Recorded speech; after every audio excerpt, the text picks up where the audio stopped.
Today we're going to be talking about agoraphobia and how it's so much more than just a fear of leaving your house.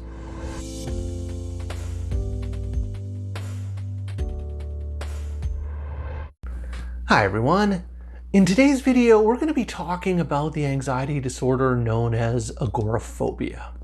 Now the thing is, a lot of people may have heard of the term agoraphobia, and oftentimes they tend to have pretty extreme views of what agoraphobia is.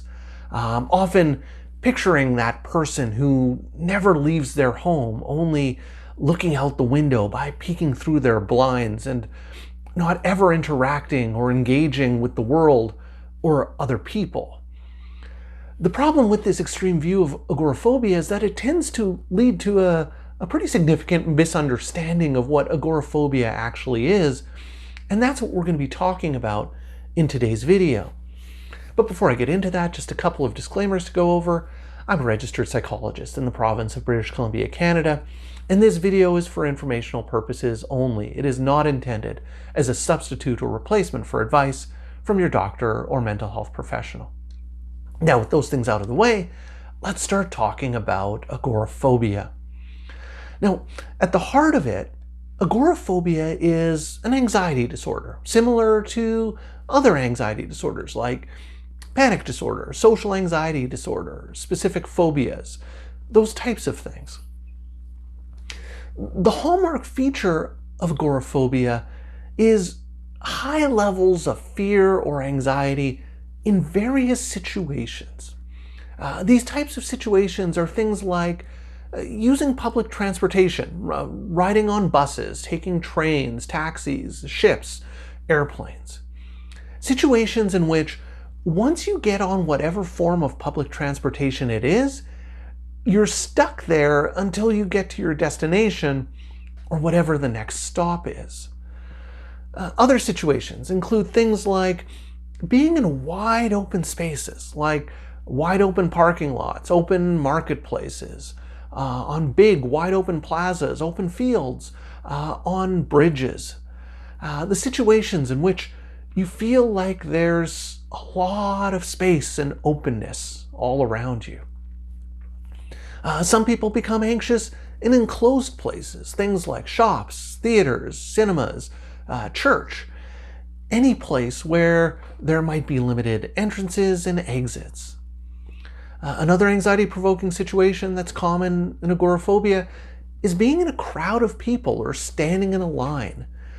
In these situations, you might find yourself not being able to readily escape or get out of the situation quickly. If you're in a large crowd of people, it may take you a while to weave your way out of the crowd. If you're in a long lineup, it may take a while until you're able to get out of that line. And finally, the last common anxiety-provoking situation in agoraphobia is being outside of your home alone. So when a person's away from their home and they're on their own, they don't have anybody with them. So those are all anxiety-provoking situations that are common in agoraphobia. Now, for a diagnosis of agoraphobia, it requires that the person experiences high levels of fear or anxiety in at least two of those situations. So if I'm only anxious when I'm flying on a plane, but not in any of these other situations, that would probably be a specific phobia of air travel rather than an example of agoraphobia. For agoraphobia, you need to experience anxiety in at least two of these different categories of situations. So something like fear of public transportation and fear of being in crowds. So what it is, so you might be asking yourself, you might wonder, what is it about these situations that are so anxiety-provoking or fear-inducing for someone with agoraphobia? Why might people be anxious in these types of situations? What often happens in agoraphobia is that when a person is in the situation, they start to think that something terrible might happen. Something awful might occur.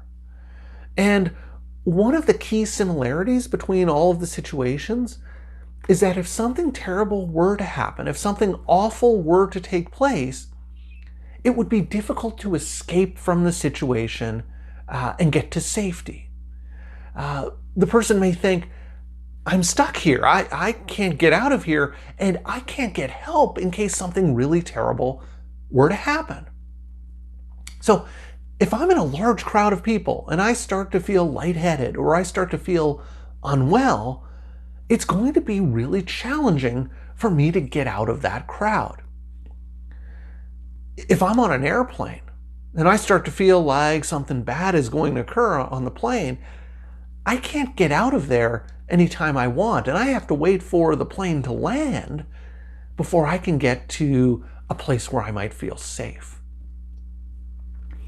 The other similarity is the concern that help won't be readily available in these situations, that there's no one around to help me in case something bad happens. If I'm in this wide open space and there's no one around, what would happen if I suddenly got dizzy and fell over? There would be no one to hold on to. There would be no one there to help me. If I'm away from home by myself and something bad happens, I might not be able to get home for safety, or no one will know what's happened to me.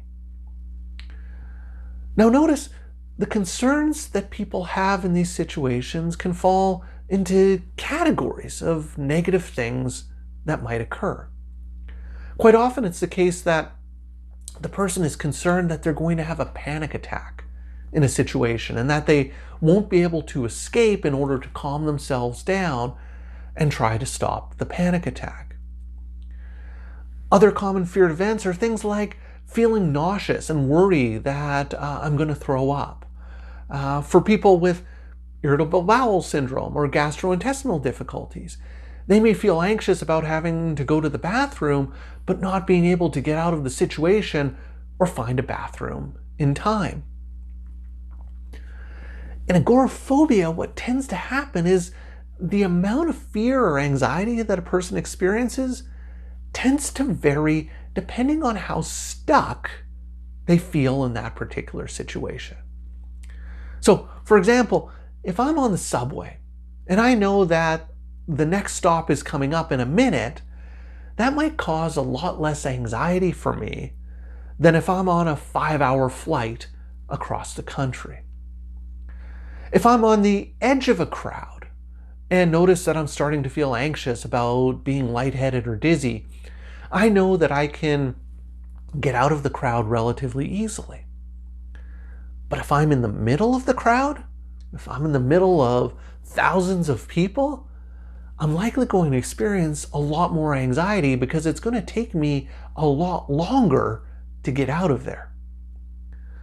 If I'm away from home by myself, but I'm only 5 minutes away from home, I'm probably going to experience less anxiety than if I feel stranded an hour and a half away from my sense of safety and security of being at home. Now, one of the other key features of agoraphobia is that the situations that we're talking about are almost always provoke fear or anxiety in the person. So, for example, if I only get anxious in lineups every once in a while, that wouldn't be considered an agoraphobic fear. With agoraphobia, it's like almost every time I'm in a lineup, I start to feel anxious and start to worry about how long it's going to take for the line to move, or what can happen if I start to feel panicky and I'm not able to get out of this lineup. So with agoraphobia, a person has certain situations and places that they feel anxious being in because they're afraid that something bad might happen and that they won't be readily able to escape the situation or get help if they need it.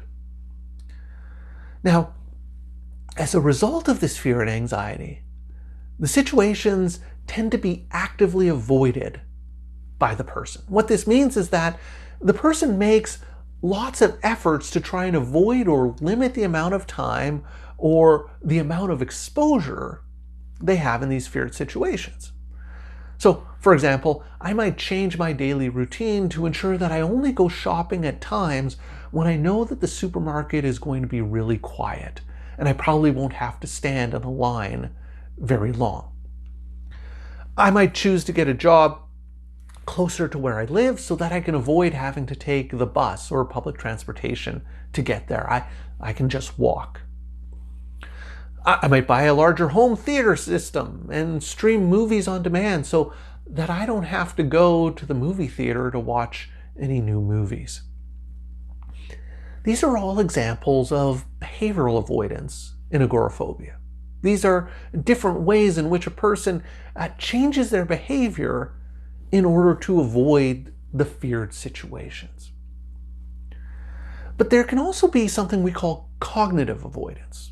And what that means is that, what I mean by cognitive avoidance is that if the person has to be in the feared situation, they put effort into intentionally trying to distract themselves or trying to think about something else in order to get through being in the feared situation. Another variant of avoidance is that people with agoraphobia can often want to have a safe person with them when they go into situations, and by being accompanied by someone they trust, it can help them feel less anxious in those feared situations. So that safety person helps relieve some of the anxiety or fear in the situation. The problem with this is that the person tends to lose a lot of their independence and has to be overly reliant on others to go places with them.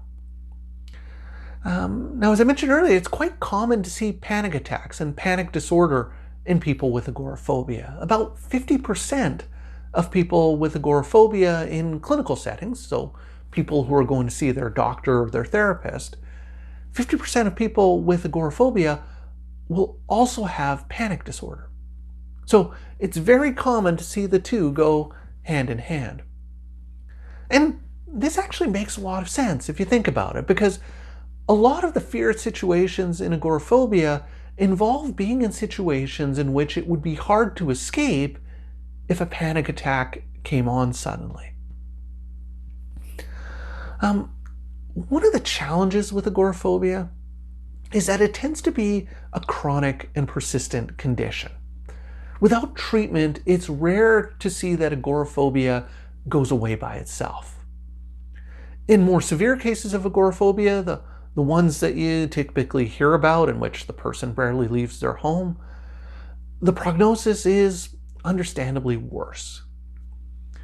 And as you can imagine, the longer a person experiences agoraphobia, the more at risk they are of developing depression. And this makes a lot of sense. If you feel limited and restricted in where you can go and what you can do, it's almost like your life is getting smaller and smaller and smaller. And this can bring on symptoms of depression. So the take-home message from this is that it's important for people who are suffering from agoraphobia to seek out treatment to address the agoraphobia, because it's not likely to just go away on its own, and it's likely to contribute to more greater problems in life. And the treatment for agoraphobia is similar to how we treat a lot of the anxiety disorders. The key is exposure, gradually entering these feared situations and staying in those situations until the anxiety tends to go down, and working your way up through more challenging situations. Now, I've done a lot of videos on how exposure therapy works, and I'd encourage you to take a look at those if you're interested in learning more about how to treat anxiety conditions like agoraphobia. I'd love to hear any questions or thoughts that you have about agoraphobia or any comments that you might have, so please leave me some comments in the comments section down below.